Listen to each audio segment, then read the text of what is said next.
Now, for more on the growing momentum to remove the president from the office, we're joined by Trump campaign advisor Jason Meister in New York. Jason, thank you for your time this morning.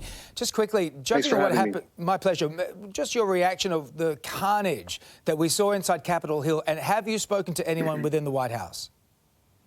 Sure, and thanks for having me. Look, political violence is never an answer, and I thought yesterday was a very unfortunate circumstance. I think that I'm not condoning it. The president doesn't condone it. The White House doesn't condone it.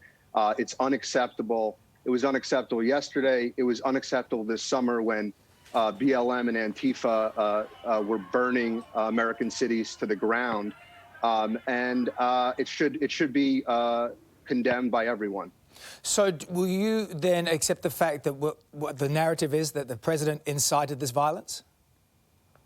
Absolutely not. The president did not incite this violence. Look, he said, we're going to march up to the Capitol. Let's go. I'll go with you. I'm going up to the Capitol. Let's all go together.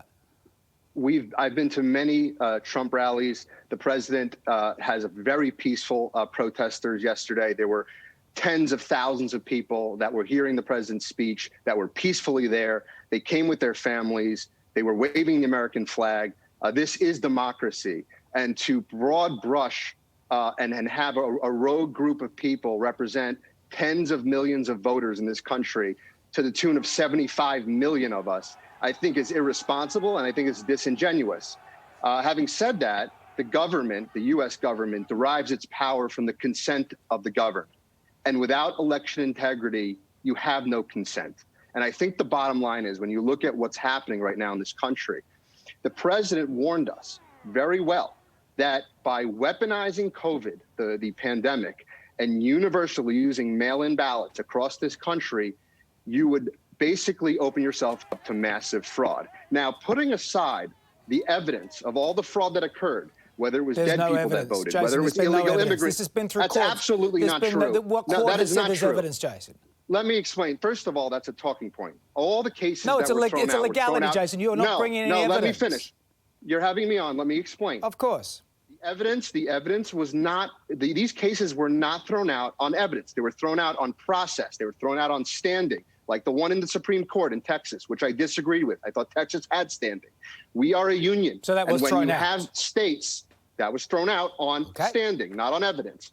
And when you have a union like the United States of America, and you have states in an electoral college, and those states change the laws in the manner of which the voting occurs, it has an impact on those states.